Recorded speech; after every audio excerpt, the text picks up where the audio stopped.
Bien-aimés dans le Seigneur, que le Seigneur vous bénisse. Alors, je suis reconnaissant à Dieu pour ce soir. Et nous sommes, je crois, aujourd'hui le 4 décembre 2020. Et nous avons eu une bonne prédication mercredi pour ceux qui suivent les bandes. Et je suis reconnaissant à Dieu pour cela. Et merci le Seigneur qui me donne la force d'être toujours parmi vous. Car il n'est pas facile d'être ici tout le temps. Car vous voyez, ce n'est pas facile. C'est un problème de santé. Et comme il nous donne toujours la force chaque soir et chaque jour, et nous sommes toujours là, on peut seulement le remercier. Car il est nécessaire de le remercier. Si on ne peut pas voir Dieu dans ses moindres détails, on ne pourra plus voir Dieu dans les grandes choses. Alors je pense que le fait qu'il nous donne la santé et que nous puissions être là, moi toujours là présent, chaque soir, les mercredis, les vendredis, en soirée et même les dimanches, en apportant la parole, toutes les semaines, tous les jours de la semaine, cela est, le mérite vient au Seigneur. Car moi-même, je ne peux rien, c'est Dieu qui me donne la parfaite santé. C'est pourquoi je ne peux pas commencer une telle prédication sans le remercier pour tout ce qu'il fait pour moi. Alors je pense que ces prédications vous aident à comprendre certaines choses. Alors j'aimerais vous saluer simplement dans le nom de Jésus. Que vous soyez en Europe, comme notre famille, nos bien-aimés qui sont en Europe, la famille Tonquès et tous les enfants, le papa et la maman, alors soyez salués. Et la sœur Marie-Blanche aussi. Et je pense qu'il y en a plusieurs comme ça qui sont loin, peut-être que je ne connais pas. Soyez salués dans le nom du Seigneur Jésus-Christ. Alors je veux aussi saluer tous ceux-là qui sont même en Afrique. Alors je les salue richement. Oui, notamment le fils aussi de Maman Sonia et Frère Tonquès et Glenn. Je pense qu'il est en Tunisie. Alors que Dieu le bénisse. Et ses amis qui suivent souvent ces vidéos. Je veux aussi saluer ceux-là qui sont au loin, peut-être que je ne connais pas. Il y en a plusieurs, parfois qui m'écrivent et parfois j'ai du mal à avoir le contact. J'avais dit que prochainement, j'ai l'occasion d'avoir un WhatsApp. Vous pouvez poser autant de questions. Pour l'instant, on pose des questions dans les commentaires. Et j'aimerais remercier le Seigneur pour tous ceux qui font les commentaires, que ce soit la sœur Laetitia, que ce soit le frère Ken Moutumbi, que ce soit la sœur Leslie Fatou, que ce soit le frère David, que ce soit la sœur Cathy, que ce soit le frère Lembou. Et je crois que ça nous fait du bien, Mbaye, le frère Lembou Mbaye. Alors ça fait du bien. Et je crois qu'il y en a plusieurs, comme le frère I. Ça fait longtemps, je n'ai pas vu cette question et je ne l'ai pas vu. Alors il y a beaucoup comme ça que je ne vois pas, le frère Hans aussi. Alors je me laisse simplement vous saluer. Et je me laisse saluer vraiment sincèrement au nom de Jésus. Comme la sœur Nancy, et il y en a aussi. Et je crois aussi, il y a aussi une sœur qui m'en a fait un message. Je crois que la sœur Adakou. Je crois que cela. Et alors je suis reconnaissant à Dieu du fait qu'elle m'a donné des félicitations par rapport à la prédication passée. Alors que Dieu te bénisse richement, sœur Adakou. Et je crois que j'aurai peut-être l'occasion de te voir. Ça fait longtemps. Et je crois que tu m'as rappelé des bons moments quand tu m'as parlé de 2012, 2013 par rapport à certaines choses que Dieu m'avait inspiré pour parler sur les temps difficiles avec le Gabon et même dans le monde. Et je pense que c'est bien. Alors que Dieu vous bénisse, vous tous, richement. Alors, vous savez, nous sommes dans un message capital. Nous parlons de la bataille qui a lieu en ce temps de la fin. Et je vous ai fait comprendre durant ces moments que la bataille prévue aujourd'hui ne serait plus une bataille physique. Car Paul nous a dit cela dans Éphésiens chapitre 6. On a lu ça longtemps. On a compris que la bataille du temps de la fin n'est plus une bataille physique. C'est une bataille de l'esprit. Alors, voilà comment dissocier cela. Alors que nous étions déjà habitués à comprendre certaines choses et nous avons utilisé notre chair pour montrer aux autres que c'est comme ça comment Dieu voulait. Alors que normalement, celui à qui Dieu a donné le mandat de mettre le fondement qu'on appelle l'apôtre Paul, il a dit non, on ne se bat pas aujourd'hui. La bataille dans la fin des élus ne serait plus physique. C'est une bataille spirituelle. Alors, il fallait maintenant développer c'est quoi cette bataille. Elle consiste à quoi? Alors, on a compris qu'il fallait que j'essaie de parcourir les différentes étapes de cette bagarre. Oui, qui parle de cette bagarre qui n'est plus charnelle, mais qui n'est plus physique, mais qui est spirituelle. Alors, il fallait savoir comment. Alors, il y a beaucoup de points que j'ai développés dans les vidéos précédentes je parlais d'abord de la nécessité de savoir la nature de la bagarre et plutôt la nature de la bataille. Et la nature de la bataille, on avait dit que c'est une bataille qui va maintenant se faire selon l'esprit. Alors, c'était de trouver la nature de la bataille et il fallait trouver le lieu où il devait avoir lieu cette bataille. On a compris que le lieu devait se faire dans la pensée. Alors, hormis cela, il fallait maintenant comprendre, connaître les armes avec lesquelles il fallait se battre. Les armes qui ont été prévues pour se battre dans cette bataille. Alors, Paul nous montre que ces armes-là, parmi lesquelles il y a la foi. Alors, pour lire cela, Éphésiens chapitre 6, on a vu que la foi fait partie de ces armes, et surtout l'une des meilleures armes, et sinon la meilleure arme de toutes les armes. Hormis la vérité, hormis le zèle, hormis tout ce qu'on a pu citer dans Éphésiens chapitre 6, mais on a compris que la foi est vraiment l'arme clé pour cette bataille. Alors, vous voyez, alors il fallait maintenant comprendre, après cela, et on a développé comment utiliser ces armes. Alors, donc on a commencé à prêcher tout cela, et vous pouvez voir simplement ça dans d'autres vidéos que nous avons prêché tous ces derniers temps-ci, même celle de mercredi passé, ou même celle de dimanche, ou bien celle de vendredi sur passé. Alors, je pense que celle de vendredi passé autant que moi, vous allez voir comment on a développé ce message qui est crucial en ce temps. Parce que vous savez, on ne peut pas avoir les victoires sans combattre, mais il faut savoir comment combattre. Vous savez que nous sommes à un temps crucial, et la Bible avait prévu qu'au temps de la fin, il y aurait tellement de ténèbres qu'il ne serait pas facile. Et Jésus nous avait déjà dit ça dans le chapitre 24 de Matthieu, où il avait dit que ce ne serait pas facile de sortir, car même les élus pouvaient être même séduits, si c'était possible.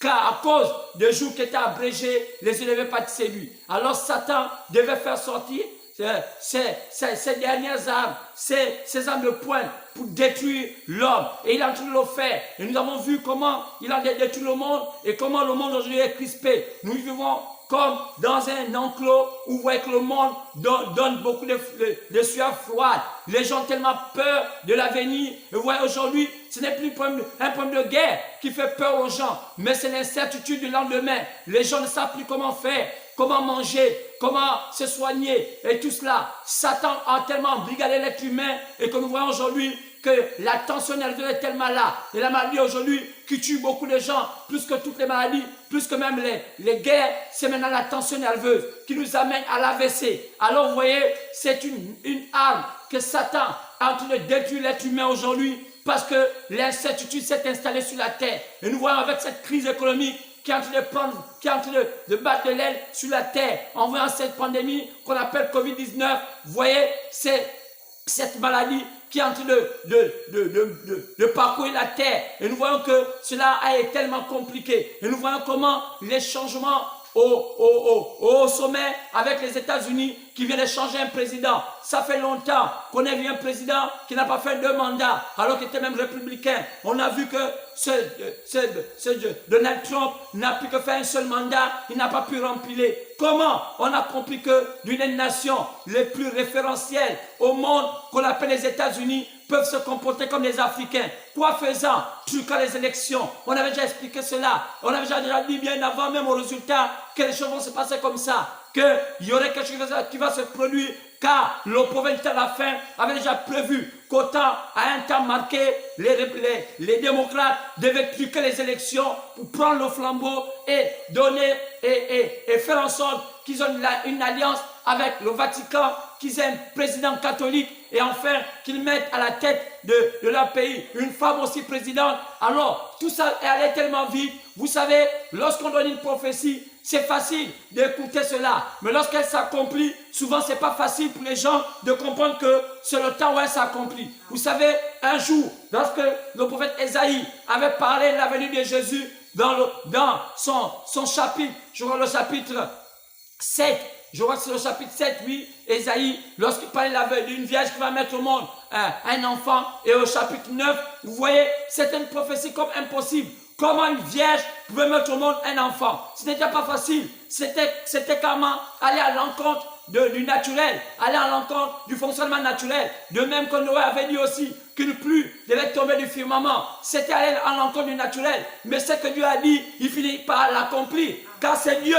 Mais, vous voyez, lorsque le Messie est venu, ou bien lorsque la pluie a commencé à tomber, vous voyez, les gens ne se rendaient pas compte que Noé avait prêché pendant 120 ans pour les faire comprendre que la pluie allait tomber. Mais la même chose s'est passée. Lorsque le Messie est venu, les sacrificateurs qui étaient là, qui étaient déjà corrompus avec le système romain, qui ne connaissaient même plus, je ne sais pas comment était le christianisme, ils avaient fait plutôt par le système leur croyance, ils avaient fait leur croyance un seul business. Alors, c'est devenu la routine. Vous voyez, le diable a mené ces hommes, ces sacrificateurs à devenir ses employés. Alors il pouvait les manipuler comme il voulait. Lorsque la prophétie devait s'accomplir et que le Messie était sur la terre, vous voyez, ceux qui étaient censés connaître que le Messie était sur la terre n'ont pas reconnu la venue du Messie. Pourquoi? Ils étaient distraits. Comme en notre temps, Paul nous a déjà dit cela. Il a dit ça dans 1 Timothée chapitre 4, pendant le verset 1, et aussi même dans 2 Timothée chapitre 3. Il a dit cela, qu'au temps de la fin, les temps seront difficiles.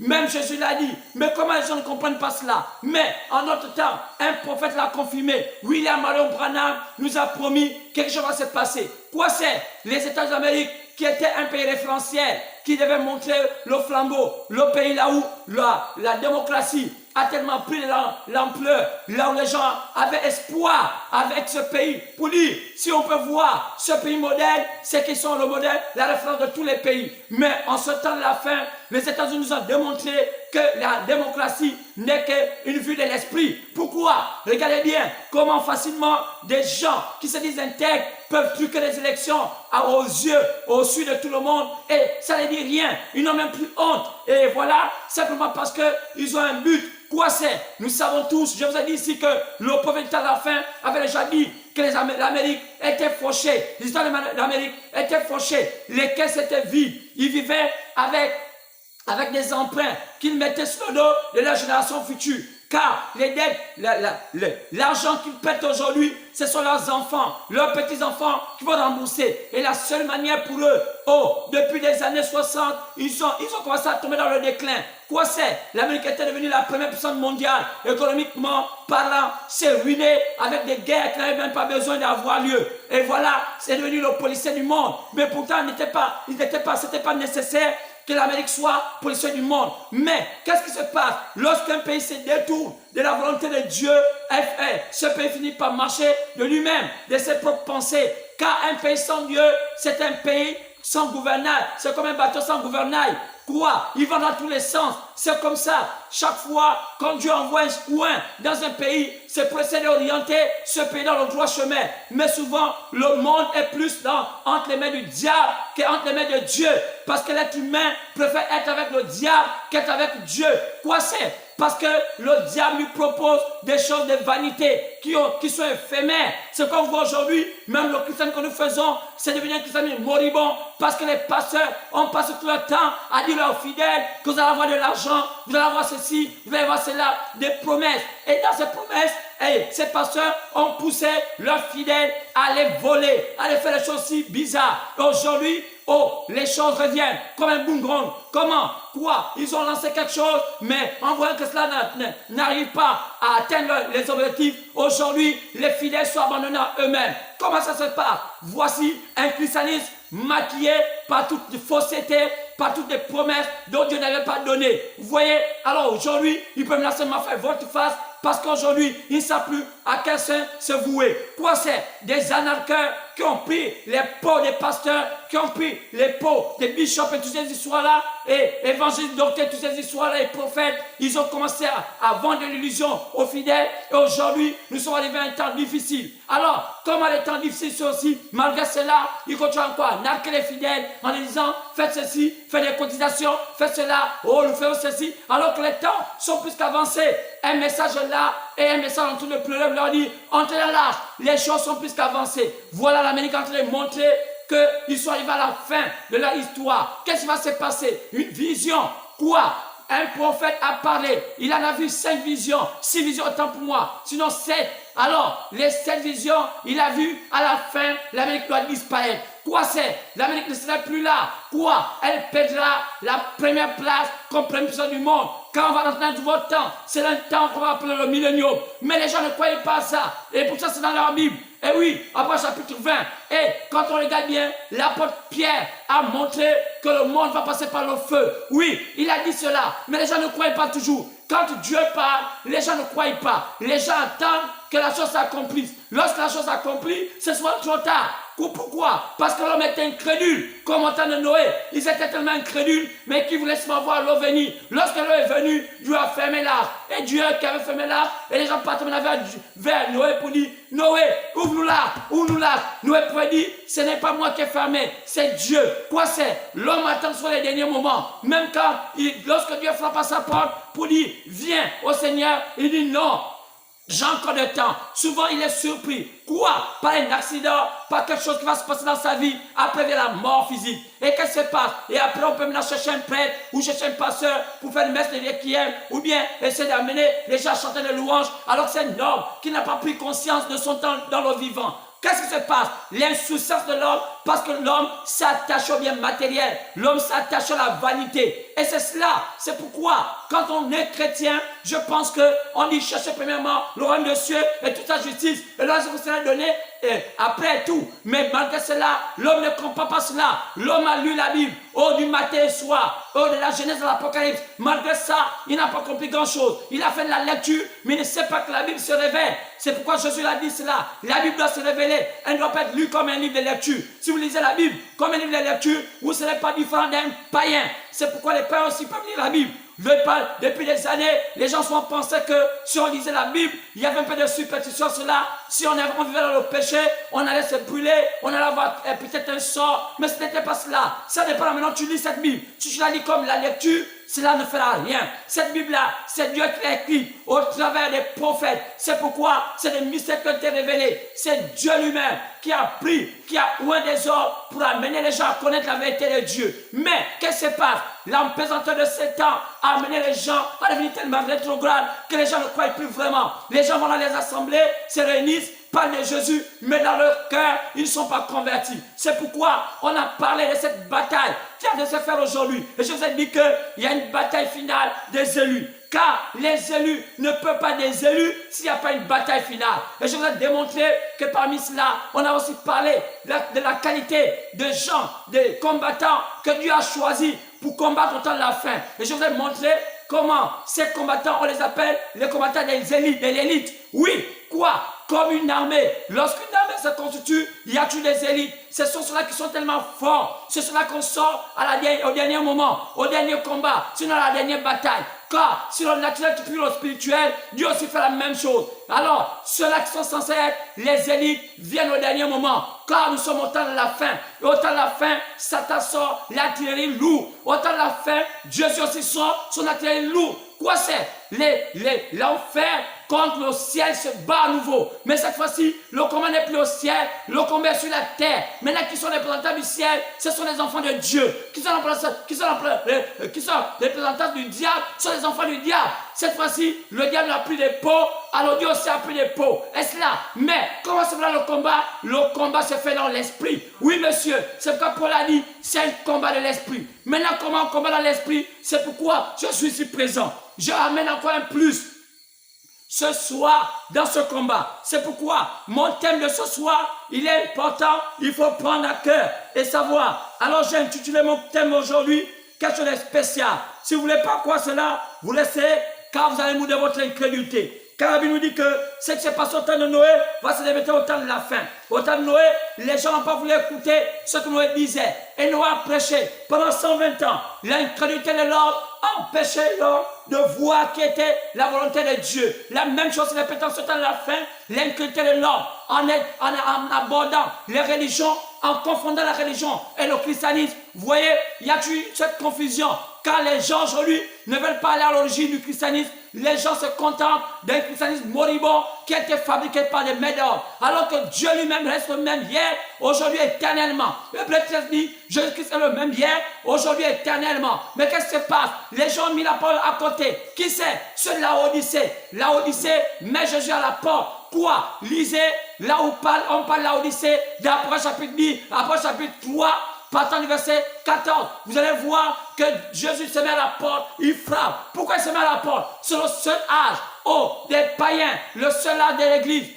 Il y a eu Éphèse, il y a eu Smyrne, il y a eu Pergame, il y a eu Thyatire, il y a eu Sardes, il y a eu Philadelphie. Mais de tous les âges, des âges qui ont été prévus pour les païens, je veux dire les nations, c'est seul l'âge de la Odyssée qui a mis le Seigneur à la porte. Et regardez bien, quand vous lisez, Jésus est dehors et il frappe. Il dit, ouvrez-moi. Qui dit quoi? L'église de la Odyssée a mis Jésus à la porte. Elle n'a plus besoin de Jésus. Elle a voulu quoi? Le bling-bling, les belles voitures, les églises climatisées. Mais la parole, on l'a mis à la porte. Quoi? On a maquillé la parole avec tout ça des balivernes des choses. On voit aujourd'hui les femmes se mettent derrière la chair, alors que Paul avait déjà dit, ne le faites pas. Est-ce que la Bible ne vous montre pas qu'on a dit que Paul est l'apôtre des païens, s'il est l'apôtre des nations? Il a dit, c'est moi. Selon 1 Corinthiens, chapitre 3, oh, vous voyez, il partant du verset 9, il a dit, c'est moi qui ai mis le fondement. Oui, c'est Paul qui a mis le fondement. Il a dit cela. Il dit, mais si quelqu'un construit sur ce fondement, il n'a qu'à faire attention. Et il dit aussi,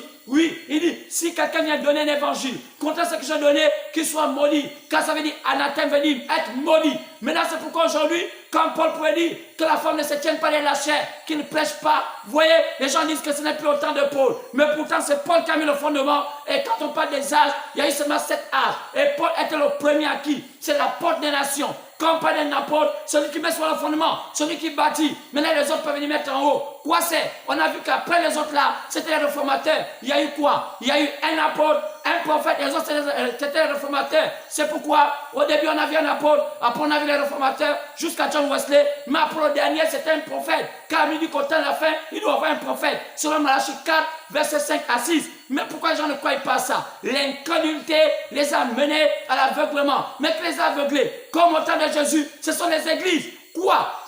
Au temps de Jésus, c'était les églises de ce temps-là qui aveuglaient le peuple parce qu'ils trouvaient leur compte à ce qu'ils faisaient. La même chose est fait aujourd'hui. Aujourd'hui, qu'est-ce qu'on fait? On a tué des femmes sincères, des femmes qui étaient gentilles, à les mettre à faire des choses qui étaient contre la parole. C'est la seule manière de tuer un homme, c'est de l'éloigner de la parole. Quand on éloigne quelqu'un de la parole, qu'est-ce qui se passe? C'est le péché. Car le péché, c'est être éloigné de la parole, être éloigné de la volonté de Dieu. Oui, les gens peuvent dire, j'ai bu, j'ai fumé, j'ai couché une femme, ce n'est pas ça le péché. Ce n'est que le résultat du péché. Quand vous êtes hors de la volonté de Dieu. Mais lorsque quelqu'un sort de la volonté de Dieu, alors il est dans le péché. C'est pourquoi je crois aujourd'hui, tous ceux qui écoutent cette vidéo et qui écoutent prêcher, aujourd'hui peuvent prendre des résolutions pour dire, Seigneur, j'ai pris un mauvais chemin, je dois revenir à toi. C'est pourquoi il fallait qu'on révèle le mystère de l'image de la bête. Et le mystère de l'image de la bête a été révélé en ce temps de la fin dans le livre des 7 sceaux. C'est le livre des 7 sceaux qui a été promis par le prophète Daniel au chapitre 12, au verset 4, qu'on voit dans l'Apocalypse chapitre 5, qu'on voit à partir du verset 1 à 3, et même qu'on voit dans l'Apocalypse chapitre 10. Quel est ce livre? Ce livre était caché tous les mystères. C'est quoi un mystère? Un mystère, c'est une vérité cachée. Alors, quoi? Mais qui doit être révélé divinement par Dieu lui-même. C'est pourquoi ce mystère de l'Apocalypse chapitre 13, qui par l'image de la bête, nous montre que l'image de la bête vient des États-Unis. Cette image de la bête, c'est quoi? C'est le protestantisme qui va monter cela avec les communistes. Quoi? Satan faisant que l'Église soit sous le contrôle de l'État. La même chose s'est passée. Ils ont fait ça le catholicisme. Et aujourd'hui, ils font ça avec ce qu'on appelle des églises de réveil, soi-disant. Ils ont donné des noms. Est-ce que la Bible dit que la grande prostituée a fait des enfants? Elles ont des noms de blasphèmes. Elles portent des noms comme sainteté, elles portent des noms comme pentecôtiste, elles portent des noms comme église de ceci, église de cela, chapelle des vainqueurs, elles portent des noms comme royaume des cieux.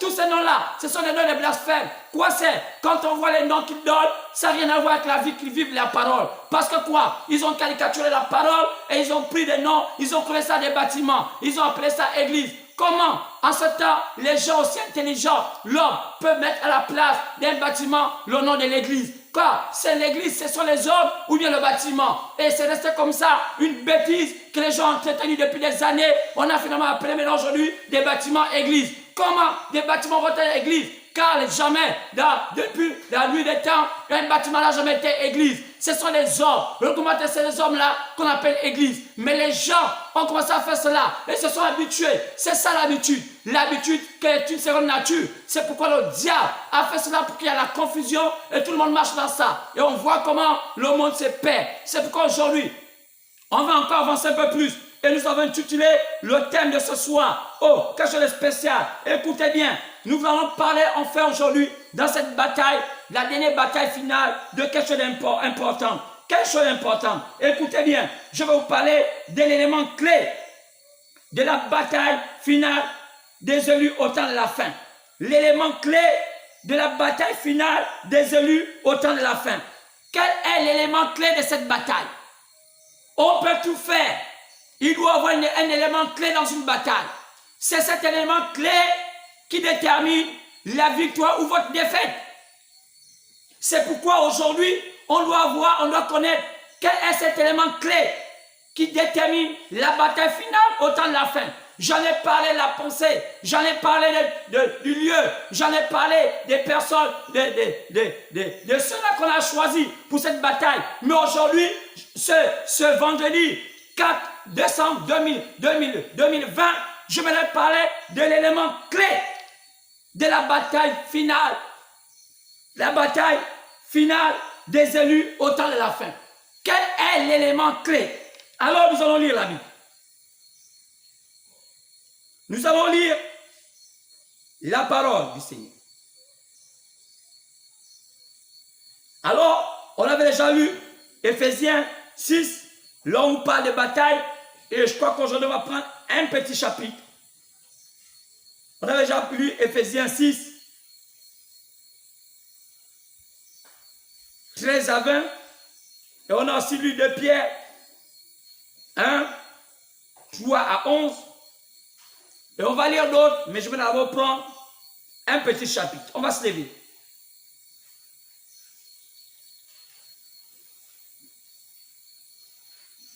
Hébreux chapitre 11. Hébreux 11, partant du verset 6.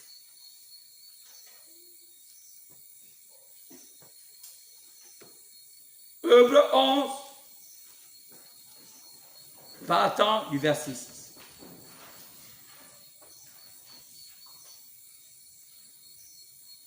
Or, sans la foi, il est impossible de lui être agréable. Car il faut que celui qui s'approche de Dieu croit que Dieu existe et qu'il est le rémunérateur de ceux qui le cherchent. Que le Seigneur bénisse la lecture de sa parole dans le parfait nom du Seigneur Jésus-Christ, ainsi prié. Amen. Veuillez vous asseoir si vous voulez. Alors, je parle ce soir de l'élément clé de la bataille finale des élus au temps de la fin. L'élément clé dans une bataille, comme dans un combat, il y a toujours un élément clé qu'on doit observer pour avoir la victoire dans une bataille. Et on peut tout faire. On peut mettre tout en place pour aller dans un combat, mais si on ne prend pas en compte l'élément clé, alors c'est sûr que vous allez perdre cette bataille. C'est pourquoi ce soir, je voudrais parler de l'élément clé.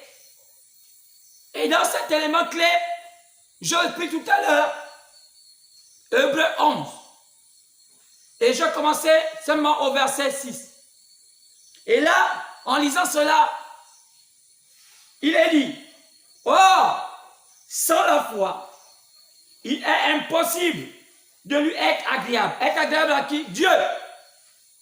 Car il faut que celui qui s'approche de Dieu croit que Dieu existe et qui est le rémunérateur de ceux qui le cherchent. Pourquoi j'ai pris ce petit chapitre? Parce que dans tous les chapitres qu'on a lus sur notre message concernant cette bataille, ce mot est dû revenir dans ces chapitres-là. Et pourtant, ces chapitres-là, parfois, n'avaient rien à y voir avec ce que je disais aujourd'hui, ou bien ce que je prêchais. Mais pourquoi chaque fois, il y avait deux auteurs, deux personnages, mais qui faisaient toujours ressortir ce petit point clé qu'aujourd'hui nous avons lu. Et en lisant, il y a encore ce petit point clé qui est ressorti. On va voir ce petit point clé qui ressort, qui va nous donner le contenu du message du jour. Le contenu du message du jour. Alors c'est pourquoi nous allons voir, en lisant Hébreux 11, il y a un petit point que Paul insiste. Et ce point montre que c'est grâce à ces points que tous ceux qui nous ont précédés, depuis l'Antiquité, depuis le temps, même de Noé, on peut dépasser Abraham, tous ceux qui obtenaient les victoires dans leur bataille prenaient compte, sinon prenaient à compte ce petit point clé. Mais de quel petit point clé il s'agit? Regardons ce petit point clé. Hébreux 11, partant verset 6 dit, « Or, sans la foi, il est impossible à l'homme d'être agréable à Dieu. » Donc, le petit point clé ici, ce serait la foi.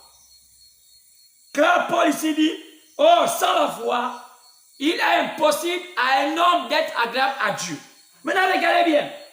Lorsque Paul parle de la bataille, le combat qui n'est pas un combat de chair, on prend Ephésiens chapitre 6 au verset 16. Paul fait ressortir ce même point. Ephésiens 6, 16. Il dit, prenez par-dessus tout cela, le bouclier de la foi. Ici encore dans Ephésiens chapitre 6, partant au verset 16,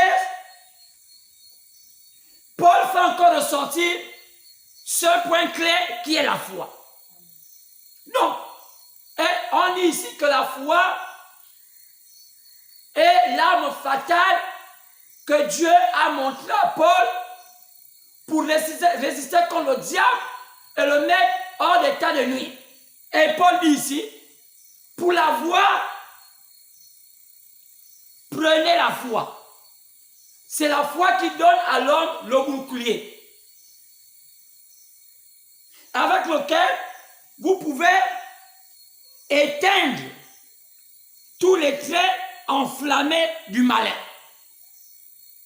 Comment éteindre tous les traits enflammés du malin? Il faut avoir le bouclier. Comment obtenir ce bouclier? Par la foi. Donc, le mot foi apparaît encore à nouveau. Prenons 1 Pierre, chapitre 5, au verset 9. On va voir que Pierre, qui n'était même pas là lorsque Paul parlait, va encore faire ressortir ces points clés. 1 Pierre, chapitre 5, verset 9.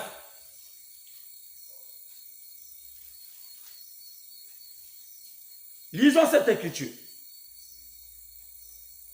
1 Pierre 5, 9. Résistez-lui avec une foi ferme. Résistez au diable avec une foi ferme. Quand il faut prendre le bouclier, on doit prendre la foi. Quand il faut résister au diable, donc quand il faut prendre le bouclier pour éteindre les traits enflammés du diable, il faut prendre la foi. Lorsqu'il faut résister au diable, il faut toujours prendre la foi. Lorsqu'il faut être agréable à Dieu, qui est le détenteur de la force invisible, il faut toujours prendre la foi. Donc, ce mot apparaît plusieurs fois dans la Bible pour indiquer à l'être humain que la foi est au moins est l'instrument, sinon l'élément clé devant Dieu. L'élément clé de Dieu qui a été réservé pour l'homme, sinon pour le croyant, pour repousser les assauts du diable. Maintenant, plusieurs ont une conception de la foi. D'autres confondent la foi au courage. Oh, j'ai eu la foi dans ça. J'ai eu la foi dans ça. J'ai eu la foi dans ça. Et quand ça ne marche pas, il dit, oh non, vraiment, ce n'est pas vraiment ça, ce n'est pas ma foi sincère. Parce que souvent, dans l'ignorance, les gens spéculent dans certaines choses. Quand quelqu'un ne connaît pas quelque chose, même quand il s'agit de préparer un repas, souvent on a remarqué que la personne qui prépare un repas va dans tous les sens. L'essentiel qu'elle va faire manger une nourriture aux autres, en oubliant que ce n'est pas tout de préparer un repas. Parce que n'importe qui peut préparer un repas. Même un enfant de 2 ans peut préparer un repas. Mais ce ne serait pas un bon repas. Et là, on va spéculer. Ça veut dire que spéculer dit, on va dans tous les sens. Comme un charlatan. Dans beaucoup de domaines, on voit des charlatans, médecins, des charlatans politiciens, des charlatans pères de famille, des charlatans mères de famille, des charlatans dans beaucoup de domaines. Et ces charlatans causent beaucoup de désordre sur la terre. Vous allez voir, vous allez chez un médecin à qui vous confiez votre corps, comme il n'a pas bien étudié sa médecine, alors ce n'est pas écrit à son front. Le fait qu'il aurait triché, voilà, ce monsieur va vous injecter, ou bien va vous administrer un médicament qui va vous conduire à la mort. Et ils vont appeler ça une erreur médicale. Pourquoi? Parce que vous avez affaire à un charlatan. Les charlatans, ce sont les dangers au temps de la fin. Quand on parle des charlatans, c'est dans tous les domaines. Il y a des pasteurs charlatans. Et ce sont là qui causent beaucoup de dégâts parce que plus il y a des charlatans pasteurs, plus l'église est tordue. Plus la société ne voit pas clair. Parce que les pasteurs ont une part de responsabilité sur la marche d'une société. Parce qu'ils ont un domaine, c'est de moraliser le domaine de l'esprit, les humains. Maintenant, si on a en face de nous des charlatans pasteurs, qu'est-ce qui se passe? On va avoir une société de charlatans. Vous allez voir, on croit à toutes choses, parfois des choses, on n'est même pas croire. Dans nos pays comme le Gabon, vous allez entendre parler de Mami Ouattara, de la sirène, oh, de ceci, l'esprit des eaux, toutes sortes de balivernes que le cerveau n'était pas prêt à écouter. Et lorsque vous venez dire à quelqu'un qui depuis des années a entendu parler de la sirène, de Mami Ouattara, toutes ces histoires-là, que ça c'est fort, il vous dira, toi tu n'es pas un vrai pasteur. Parce que depuis sa jeunesse, il a été sous le contrôle d'un charlatan pasteur. C'est comme une femme qui a longtemps été sur le toit d'un charlatan mari. Lorsqu'elle quitte ce dernier, qu'elle va maintenant se marier avec quelqu'un qui est un peu sérieux, bien que sérieux, cela ne marchera pas. Pourquoi? Parce que dans son esprit, elle est déjà habituée à être dans le charlatanisme. Sortir de là demande un exercice compliqué. Parce qu'on est déjà habitué. On dit, le adage dit, l'habitude est une seconde nature. C'est ce qu'on appelle la tradition. On est habitué à croire que le Witsi est vrai. On est habitué à croire que le Njobi est vrai. On est habitué à croire que le Mélan est vrai. On est habitué à croire que ceci, cela est vrai. À la fin, pour sortir de là, ce n'est pas facile. Même on peut dire qu'on sort, qu'on ne pratique plus, mais parfois dans l'esprit, on a du mal à se débarrasser. Qu'est-ce qui ne va pas? Le charlatanisme. C'est pourquoi Pierre ici nous confirme. Pierre nous montre ici dans 1 Pierre 5, 16, 1 Pierre 5, 9, autant pour moi. Résistez au diable avec une foi ferme. Toujours la foi. Alors, quand on avance, on va comprendre quelque chose d'étrange. C'est quoi la foi? Si on pose la question, comment la foi agit pour permettre aux croyants d'utiliser les âmes spirituelles? Comment elle agit? C'est quoi la foi et comment elle agit? On ne peut pas s'aventurer à parfois répondre sans se référer à celui à qui Dieu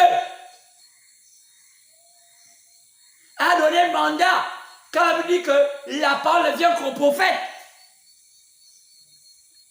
Le prophète Amos, au chapitre 3 de son livre, il disait au verset 7 que Dieu ne fait rien sans avoir révélé son secret à ses serviteurs, les prophètes. Si au temps de la fin, il y a un prophète, c'est que le secret du temps de la fin doit être révélé par celui-ci. Et ne pas connaître ce prophète, c'est de s'aveugler lui-même. Car les prophètes nous ont été donnés pour nous éclairer. Et tout pasteur qui est censé être un vrai pasteur, lorsqu'il prêche, il doit se référer, s'il y a un prophète de son temps, il doit se référer à ce qu'a dit ce prophète, sinon tout ce qu'il dira n'est pas vrai. Lisez votre Bible. Josué se réfère à qui? À Moïse.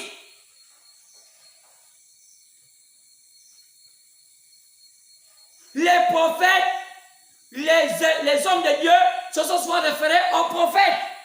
Pourquoi? Parce qu'il est dit que Dieu ne fait rien sans avoir révélé ses secrets, ses mystères à ses serviteurs, les prophètes. Lorsqu'il y a un prophète dans un temps, ce prophète est censé répondre à des zones d'ombre que les gens de ce temps-là se posent. C'est pourquoi il n'y a pas deux prophètes dans un temps. Il n'y a qu'un seul prophète dans un temps. Et quand on parle d'un temps, un temps peut durer 200 ans. Ne confondez pas génération.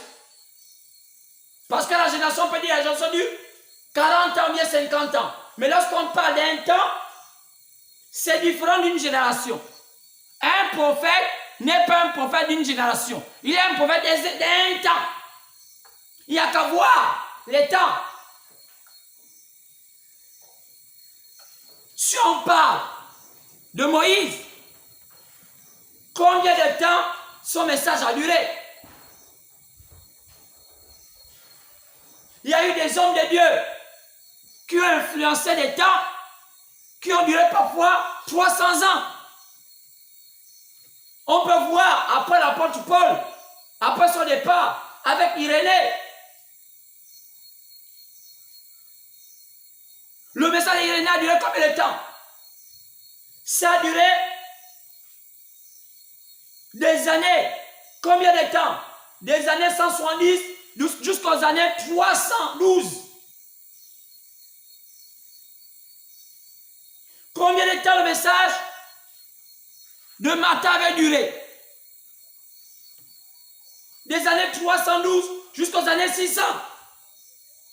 Ça veut dire que sur le message de ce messager qui influençait ce temps-là.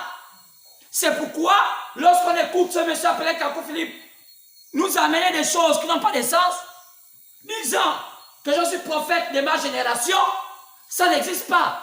On n'est pas prophète d'une génération, on est prophète d'un temps. Ce sont des petits détails que les gens ne connaissent pas et ils sont embrigadés. Regardez combien de personnes suivent Kakou Philippe. Regardez combien de personnes suivent la vieille maman qu'on appelle Olangui. Regardez combien de personnes suivent le vieux papa qu'on appelle Kimbangu. Regardez combien de personnes suivent des gens comme les Tchébi Yeshua, comme les Yokilome, et il y a des pauvres, parce que parfois ils ont des universités, ils ont des pharmacies, ils ont beaucoup de personnes. Quand vous partez dans leur pays, ils ont des assemblées parfois de 1 million d'âmes. Quand on parle de 1 million d'âmes, ça dit c'est 1 million de familles. Et quand on essaie de voir famille, on peut multiplier ces familles-là par 3. Donc on peut dire, ils peuvent influencer à peu près 5000 personnes. Mais allez-y au Nigeria. Vous allez vous poser la question si les Nigérians sont chrétiens ou pas. Pourquoi? Parce que le christianisme n'a jamais fait effet en eux. Ils vivent un semblant de christianisme qui ne dit pas son nom. Allez au Congo démocratique. L'un des plus grands pays chrétiens au monde. Mais je vous dis que c'est l'un des pays les plus instables de la terre. Vous partez dans tous les coins de rue de Kinshasa, jusqu'aux toilettes, les gens parlent de Jésus. Mais pourtant, il n'y a qu'à voir leur vie, vous posez la question, depuis quand Jésus est même arrivé chez eux? Pourquoi? Parce que le problème du charlatanisme, c'est le pays où il y a plus de charlatans que les gens qui prêchent l'évangile. Allez-y en Côte d'Ivoire. Vous allez vous poser la question que malgré la fougue des Ivoiriens, leur évangile ressemble à un folklore baoulé. Et les gens suivent ça. Pourquoi? Parce que l'être humain a horreur du vide. L'être humain a besoin de quelque chose pour l'entretenir. Plus il n'a pas quelque chose pour l'entretenir, il s'ennuie. Donc, les gens sont obligés d'inventer des choses et ils mettent ça dans le christianisme. On a le christianisme à la congolaise, démocratique. On a le christianisme à la camerounaise. On a le christianisme à l'ivoirienne. On a le christianisme à la nigériane. On a, dans tous les sens. Enfin, on a même le christianisme à la gabonaise. Jésus a dit à la Samaritaine, tu peux faire tout le bruit que tu peux faire. Mais le salut ne vient pas des Samaritains. Le salut a une voix. Tu vas me parler de non, Père Jacob. Non, tu connais même Jacob, toi. Tu dis mon Père Jacob alors que tu te prostitues. Tu connais le lien entre les Samaritains et Jacob? Donc, c'est exactement ça le problème. Donc, c'est pourquoi cette question sur c'est quoi la foi? Comment la foi agit-elle sur l'homme? Et qui peut la voir? C'est des multiples questions qu'on doit se poser. C'est pourquoi, comme Dieu nous a envoyé pour au temps de la fin, je ne vais pas répondre parce que si je réponds, je vais prendre Hébreux 11. Hébreux 11 va nous dire que la foi est une ferme assurance de choses qu'on espère. Hébreux 11, 1.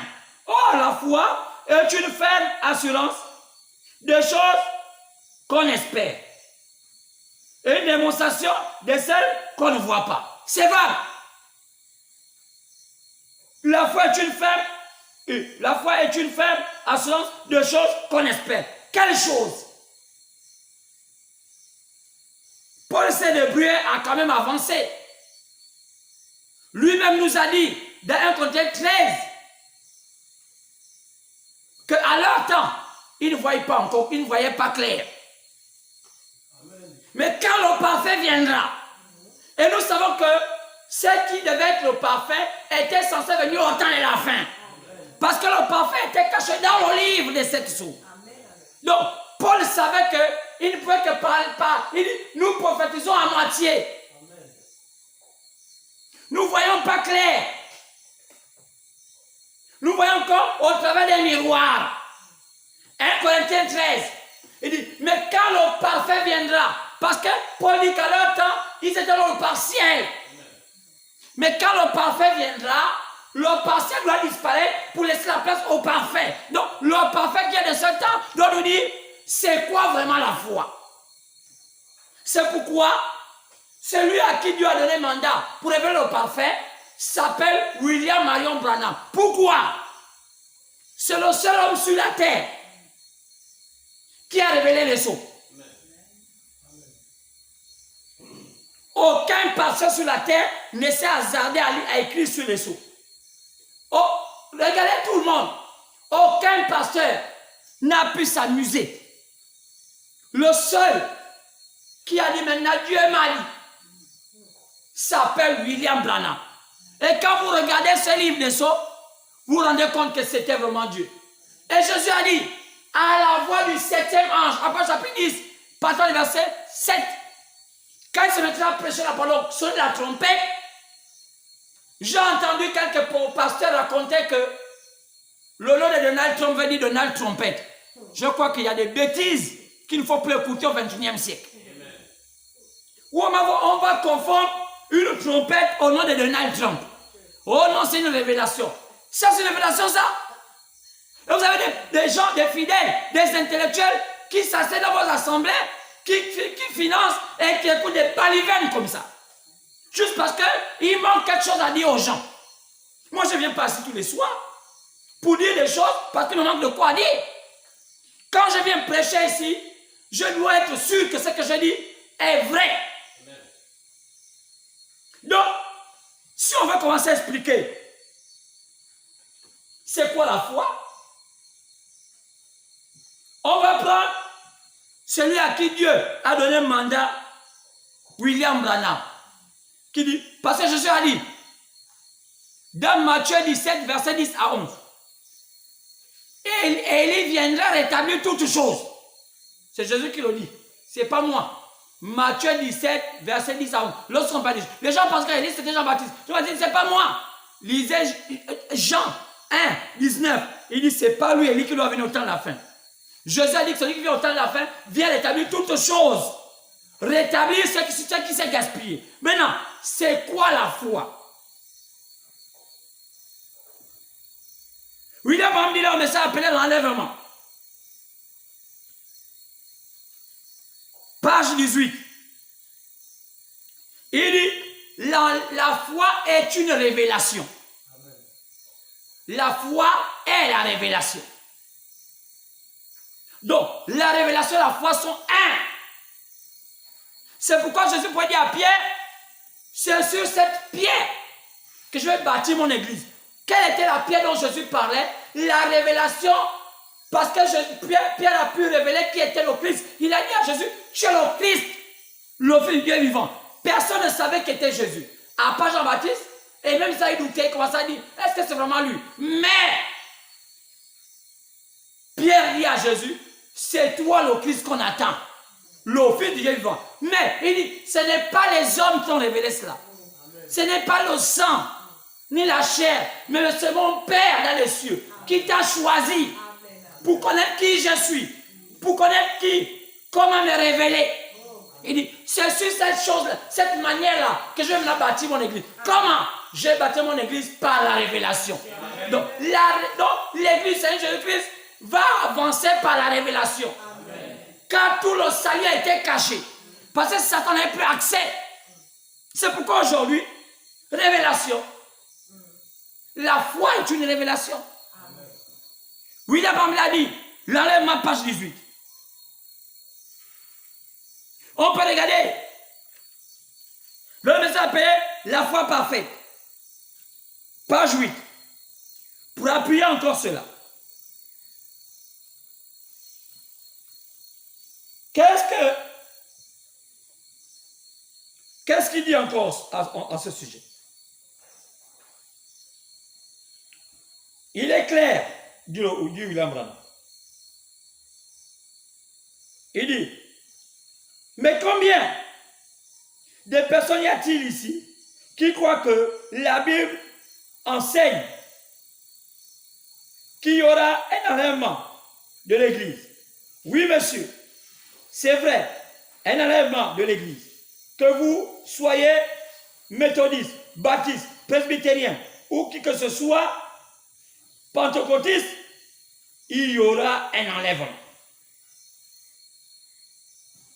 Nous avons été avertis que dans les derniers jours, les gens se moqueront. La moquerie, oui, de cette doctrine, disant, oh, c'est pas vrai, il n'est pas enlèvement, ce n'est pas vrai. Mais, n'oubliez pas que même l'enlèvement serait révélé. Les gens qui sont censés connaître l'enlèvement, ce sont les gens qui ont la foi. Amen. Parce que même l'enlèvement, ce serait une révélation. Amen. Quand on dit que c'est le secret, nul ne connaît ni l'heure ni le jour. C'est-à-dire c'est le secret. Mais qui va faire connaître ça aux élus? La révélation. Amen. En d'autres termes, la foi. Parce que les élus, pour avoir cette révélation, il faudrait qu'ils aient la foi. Amen. On peut aller autant de choses, vous allez voir que tout ça c'est tout fait par la révélation. Dieu ne travaille pas avec son assemblée, avec son église, sans la révélation.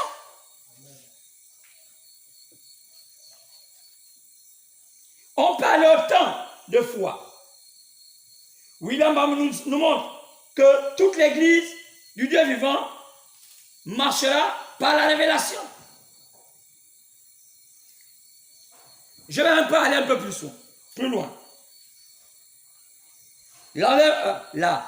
Je parle de la foi parfaite.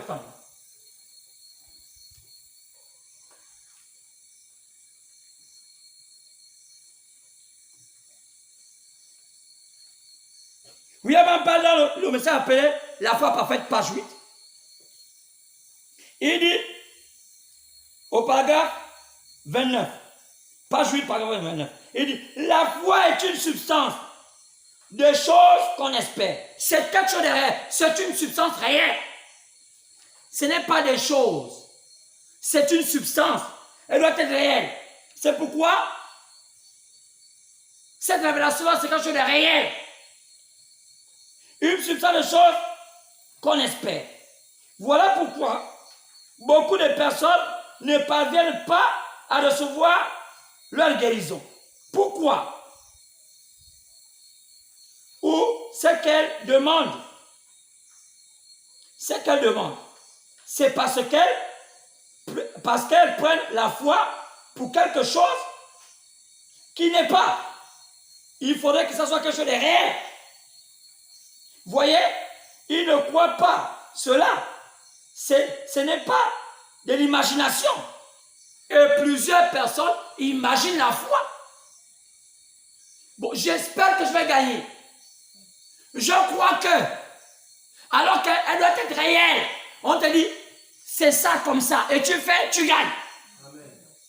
C'est pourquoi beaucoup des églises ont amené leurs fidèles à l'erreur.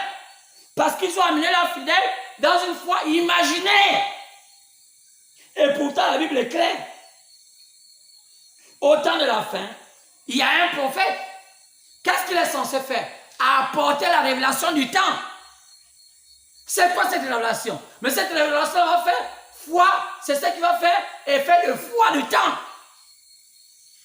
Tous ceux qui vont écouter cela, ce sont ceux-là qui seront sauvés. Car ce que le message du temps de la fin est censé apporter est la révélation du temps. En d'autres termes, c'est la foi nécessaire. Maintenant, écoutez attentivement. Voyez-vous, ce n'est pas quelque chose que l'on imagine, que vous imaginez.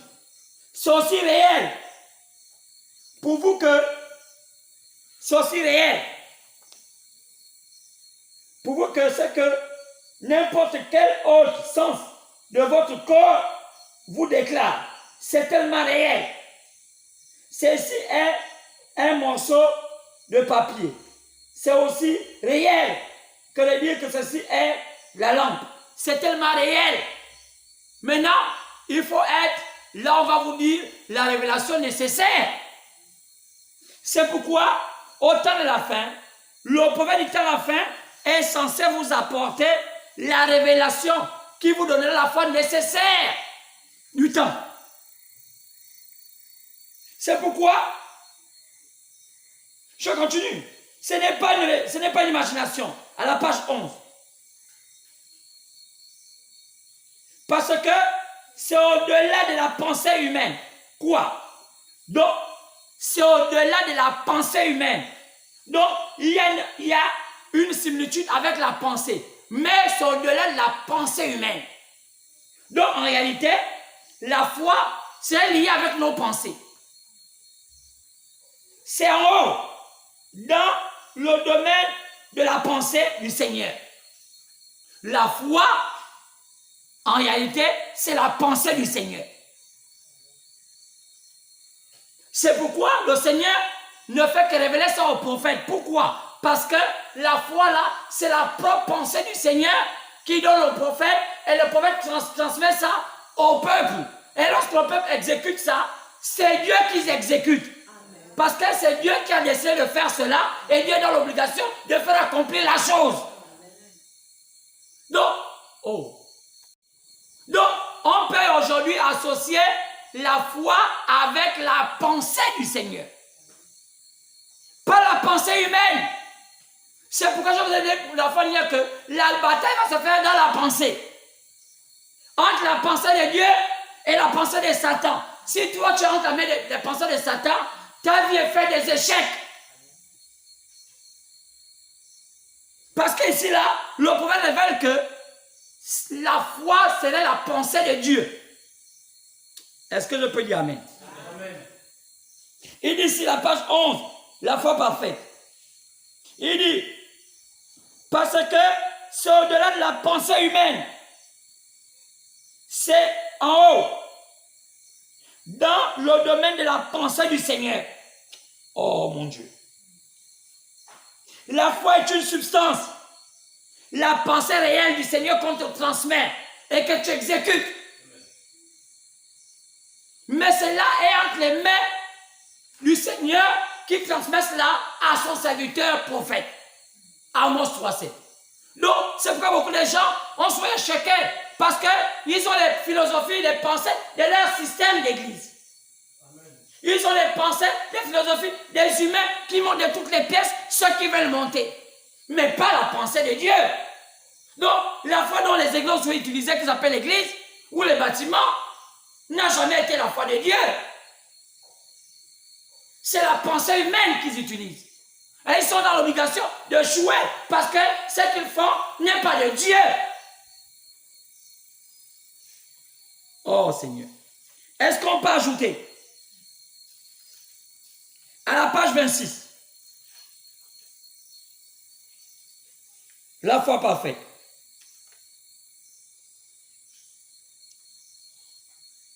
À la page 26, la foi parfaite.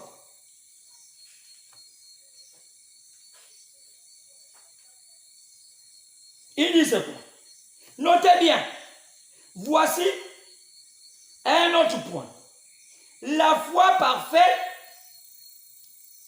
a la maîtrise de toutes les circonstances. La foi parfaite a la maîtrise de toutes les circonstances. C'est pourquoi je vous ai dit qu'il n'y a que des élites qui peuvent être pris pour la bataille finale. Parce qu'on les a, le Seigneur leur donne la possibilité d'avoir la maîtrise de toutes les circonstances de la vie. On a souvent été coincés parce que nous avons nos propres convictions de la vie. Mais la foi parfaite de Dieu nous donne la maîtrise de toutes les circonstances de la vie. La foi parfaite maîtrise toutes choses, toutes circonstances. Peu importe ce que c'est, elle le maîtrise. Quand tu as la foi de Dieu, il n'y a pas une chose sur terre, même au ciel, que tu ne peux pas maîtriser.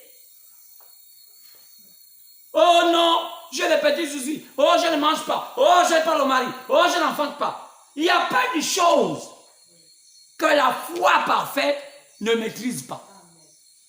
C'est pourquoi on est obligé d'aller faire le cours Nganga, faire le cours pasteur. Parce qu'on n'a pas la substance nécessaire. Quelle substance tu en as eu pour avoir la foi parfaite? Est-ce que tu peux dire que c'est bien? La foi est réelle, frère. Alors, j'avance. Je vous dis que c'était la pensée de Dieu. La foi est basée, dit le prophète, dans le message appelé la foi parfaite, page 5, sur le pardon. On ne peut pas avoir la foi de Dieu si le pardon n'habite pas en toi. Il faut avoir l'esprit du pardon. Oh non, tellement fait du mal. Oh non, je ne peux pas pardonner. Dieu ne peut pas faire habiter sa foi en toi. Oh non, telle personne m'a fait ceci, c'est pas possible. Dieu ne peut pas mettre en toi sa foi si tu n'as pas l'esprit du pardon. Car le pardon marche avec la foi de Dieu. Oh, j'ai encore la haine. Tu ne peux pas avoir la foi. Je n'ai pas tellement dit comme ça. Tu ne peux pas avoir la foi. Ça mettait toutes les circonstances. On m'a insulté. Oui. Accepte qu'on t'insulte. On m'a fait ceci. Oh, moi, je ne peux pas jouer. Là, ça me fait mal. Et puis tu vas faire quoi? Je me bats. Donc tu vas perdre la foi. Parce que la foi maîtrise toutes les circonstances. La foi. Oh non, je ne peux pas supporter. Là, l'église me dépasse. Tu ne peux pas avoir la foi. Tu ne peux pas avoir la foi. La foi maîtrise toutes les circonstances. Qu'est-ce qu'on veut dire? Vous ne pouvez pas être sauvé sans la foi, dit William Branham. La foi parfaite, page 7. Aucun homme sur la terre ne peut être sauvé sans avoir la foi. C'est pourquoi, cette foi-là, c'est quoi? C'est une substance. Ça vient comment? Romains 10 nous dit, Romains 10, 17 nous dit, ça vient par le message qui est prêché au temps. La foi vient de ce qu'on entend. Ce qu'on entend vient de la parole du Christ. Quoi? La parole révélée. Ça veut dire que le message révélé du temps, c'est ce qui donne la foi nécessaire. Je ne comprends pas le message du temps, c'est que je n'ai pas la foi. Donc, toutes les personnes qui n'ont pas souvent cru au message que Dieu envoie à leur temps, ils n'ont pas la foi et ils ne seront pas sauvés. Au temps de Noé, ce que Noé avait prêché, c'était la foi du temps. Pour être sauvé, il fallait croire ce que Noé disait, c'était ça la foi. Amen. Au temps de la fin, il a prévu envoyer un prophète. Je parle du temps, je ne parle pas d'un prophète d'une génération. Ne confondez pas. Les prophètes des générations sont les prophètes mineurs. Mais les prophètes majeurs, ce sont les prophètes des temps. Moïse a marqué l'histoire d'Israël dans tout l'Ancien Testament. Tout le monde ne jurait que sur ce que la loi que Moïse avait donnée. Jusqu'à Malachie. Malachie ne fait que selon ce que Moïse avait dit. Pas ce que Esaïe avait donné. Non. Esaïe avait prophétisé. Ézéchiel avait prophétisé. Jérémie avait prophétisé. Mais Ézéchiel, Esaïe, Jérémie n'ont pas donné une loi. Il faut comprendre la parole de Dieu. Ézéchiel, ils ont prophétisé. Tous les prophètes dans cet Testament ont prophétisé. Daniel a prophétisé.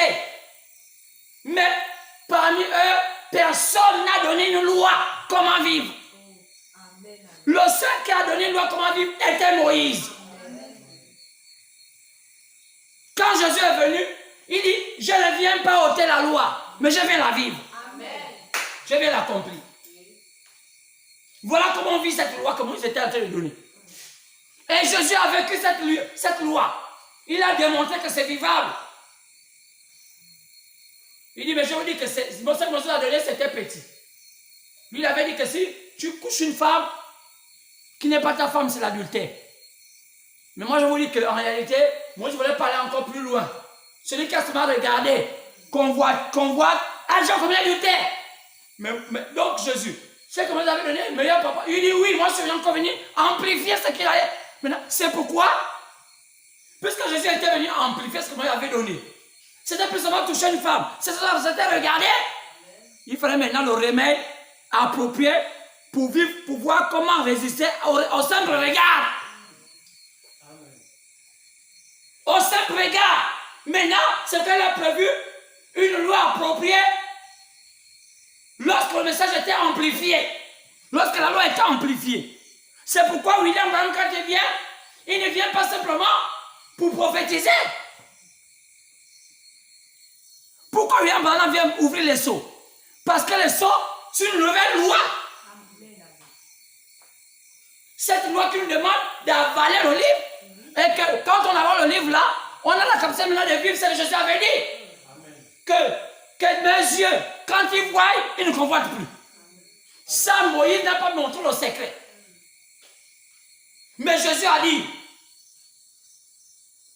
quand l'Esprit de vérité viendra, l'homme qui va jouer la fonction du consolateur, quand il y avait la fonction du Père par Moïse, la fonction du Fils par Jésus, la fonction du Saint-Esprit par William Branham, mais il dit, dans Jean 16, verset 12, Jean vous dit, vous n'êtes pas prêts à comprendre ces choses. Amen. Mais quand celui qui va venir après moi viendra, amen, il viendra vous éclairer toute la vérité. Amen. Pourquoi? Pour que vous puissiez vivre la loi amplifiée. Amen. Jésus n'est pas venu stopper la loi, il est venu encore amplifier. Amen. Tu ne touches plus seulement. Donc, même en distance, dès que tu as pensé adultère, dès que tu as pensé fornication, mais quel est le remède à ce que nos pensées se détournent de la fornication et de l'adultère? Les 7 sceaux. Amen. Les 7 sceaux, elles sont les remèdes, c'est le remède approprié de ce temps de la fin. Un chrétien qui n'a pas les 7 sceaux ne pourra pas sortir vivant. C'est qu'on dit qu'on a beaucoup appelé mes pères élus. Combien Satan nous a multiplié les femmes belles? Combien Satan a multiplié les séducteurs sur la terre? Mais comment résister à ces séducteurs, à ces femmes belles?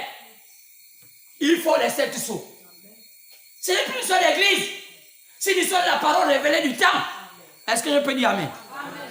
Frère, c'est nécessaire. Pas de propagande, mais c'est Jésus qui nous dit cela. C'est pourquoi la foi agit, n'agit que dans la pensée. C'est pourquoi on a dit que la foi est la pensée de Dieu. La foi n'agit que dans la pensée. La pensée est du domaine de l'esprit. La pensée est du domaine de l'esprit. C'est pourquoi la pensée n'a que 5 portes qu'on appelle 5 sens. Si la pensée est du domaine de l'esprit, comme la bataille c'est une bataille de l'esprit, comment cette bataille se fait, puisque dans la bataille là, il n'y a que 5 portes? Oh mon Dieu. C'est pourquoi quand on reçoit un prophète, il dit merci mon Dieu. Amen. Tu dis merci mon Dieu. Oh non, moi je ne crois pas à ça. Moi les prophètes là, moi je ne suis pas dedans. Ah bon? Il n'y a eu qu'un seul, pas les. Je crois aux prophètes. Je ne crois pas aux plusieurs prophètes. Je crois au prophète de l'église, c'est mon pasteur, oui. Mais il y a un prophète sur qui il s'inspire. Si mon pasteur ne s'inspire plus sur ce prophète-là, lui et moi n'a plus l'amitié. Il faudrait que, quand je l'écoute, je sens que sa symphonie s'accorde. Pasteur, ne me conduis pas à toi, conduis-moi à la parole. C'est pourquoi ces 5 portes de l'esprit qui permettent à notre corps d'agir, parce que notre corps aussi a 5 portes. Le prophète à la fin nous révèle, nous montre, nous instruit, parce que même les païens le savent même d'aujourd'hui par rapport à la connaissance. Il dit, il y a l'imagination, il y a la conscience, il y a la mémoire, il y a la raison, et il y a enfin les sentiments. Donc la guerre qui se fait dans la pensée se fait par ces 5 portes de la pensée. L'imagination, le conscient, la conscience, la mémoire, la raison et les sentiments. Toutes ces 5 portes-là ont une manière de fonctionner et ont une influence sur nos mouvements et sur nos gestes du corps. Ces 5 portes qu'on vient de citer là ont une influence sur les 5 portes de notre corps qui nous permettent d'être en contact avec la matière. Donc, si tu veux maîtriser tes pensées, si tu veux maîtriser ton regard, il faut d'abord commencer à maîtriser les 5 portes de l'esprit. Si tu veux maîtriser tout ce qui est physique dans ta vie, ton regard, ton toucher, ton goûter, ta vue, je vais dire ta vue, ton ouïe, ta manière d'entendre les choses. Donc, les 5 sens de la chair, il faut d'abord que tu maîtrises les 5 sens de l'esprit, car la bataille se fait dans l'esprit. Maintenant, comment maîtriser les 5 sens de l'esprit pour que les 5 sens de l'esprit puissent donner un regard juste à mes yeux, un entendement mieux à mes oreilles, un toucher normal à ma peau, ma manière de mettre certaines odeurs à mes narines, mes saveurs dans la bouche. Il faut d'abord que tu arrives à maîtriser les portes de l'esprit, parce que c'est dans l'esprit qui est dans la pensée où la bataille se fait. Maintenant, oh, est-ce qu'on peut dire amen? Amen. Frère, il fallait un prophète. La science a pu quand même essayer de détailler ça, mais il ne peut pas expliquer selon Dieu. Car c'est Dieu qui a créé l'homme. Ce n'est pas la science. La science ne peut pas faire l'homme. La science peut tout faire les robots, mais la science ne pourra jamais construire un être humain. Elle est limitée. Elle nous aide. Mais, soyez-en sûrs, elle est limitée. C'est pourquoi, quand on regarde bien, la pensée est du domaine de l'esprit. L'esprit n'a que 5 portes qu'on appelle 5 sens, les 5 sens, les portes d'accès.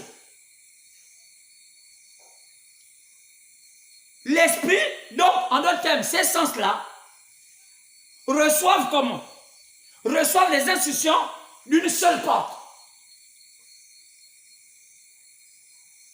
Ils reçoivent des ordres d'un seul endroit. Et là, on appelle ça l'âme. C'est l'âme qui donne les directives à l'esprit d'agir. Si l'âme n'a pas parlé, l'esprit n'agit pas. Mais c'est quoi l'âme? On a fouillé. Les 5 sens de l'esprit se trouvent à la tête. C'est pourquoi Satan utilise beaucoup la tête pour pouvoir mettre les enfants de Dieu en erreur.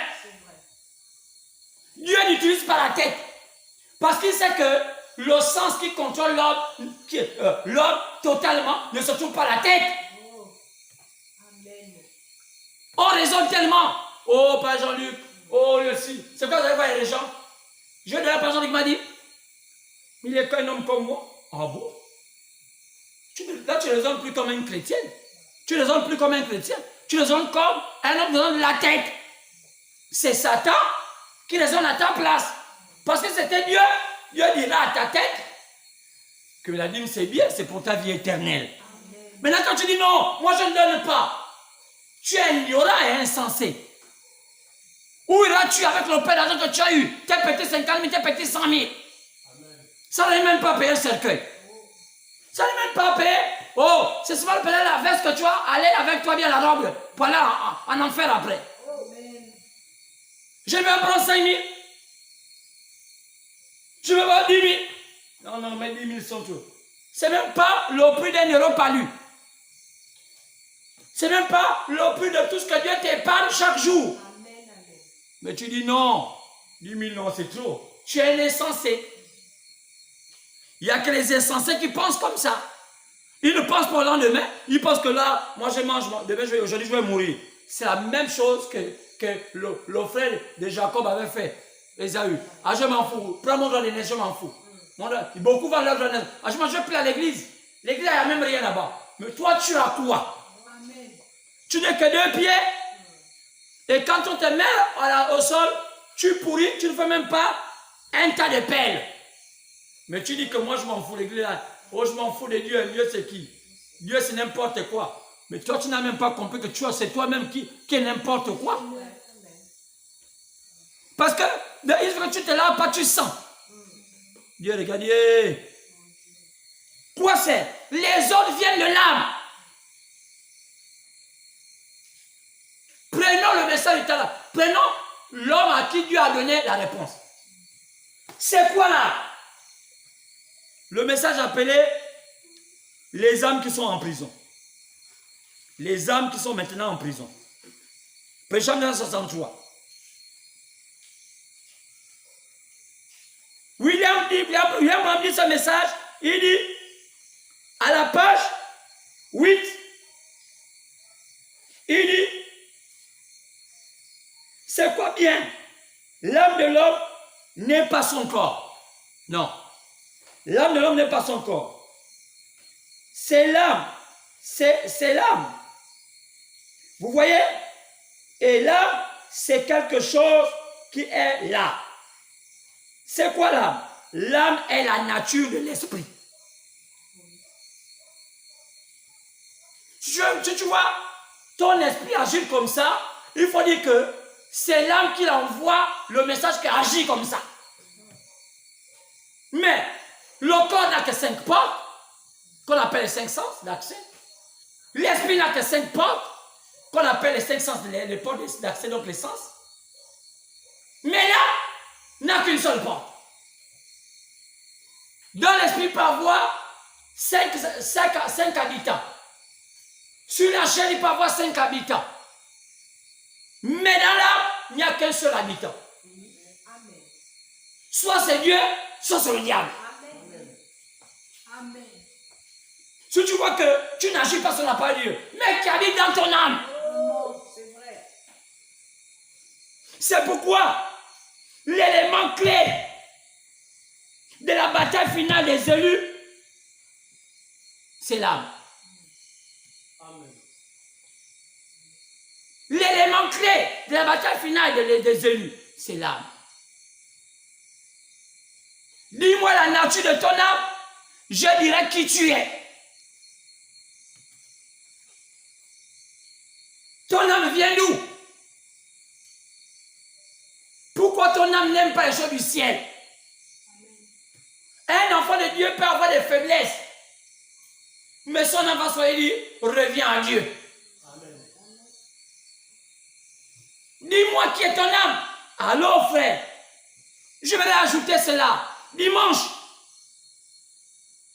c'est un jour clé. On va creuser sur l'âme. On va voir des choses et des choses. J'ai envie de creuser. Nous sommes au temps de creuser jusqu'à ce que nous trouvons vraiment la chose essentielle. On en a marre d'être entre les mains du diable. On en a marre d'être manipulé. On en a marre de ne pas avoir les victoires. On en a marre d'être croire en Dieu, mais nos vies sont toutes des vies pareilles. Amen. On veut dégoûter Satan dans notre âme. Amen. Il est assis, on dit Satan. Dimanche, on va voir comment le chasser. Amen. Dis Satan, sors. Laisse mon âme. Va même habiter sur mon corps. Va même habiter sur ma chair. Sur mes pensées. Mais pas mon âme. Car c'est l'endroit, l'élément clé. Si tu es assis là-bas, je ne vais pas voir la bataille. Si tu es là-bas, je ne vais pas voir mon combat. Prends tout mon corps, mais ne prends pas mon âme. Est-ce qu'on peut dire ne prends pas mon âme? Tu as longtemps manipulé mon âme. Ne prends plus ça. Et je t'ordonne maintenant, dès aujourd'hui, tu sors de moi. Prends ma chair. Prends mon bébé pensée, mon esprit. Mais ne prends pas mon âme. Car c'est l'élément clé pour la bataille. Si tu prends mon âme, je vais gagner la guerre comment? Oh, dimanche, on va revenir. La chose est en train de criser. Pourquoi nous sommes encore tels? C'est l'élément clé qui nous embête. C'est l'élément. C'est l'élément clé. Alors à dimanche. Que Dieu vous bénisse.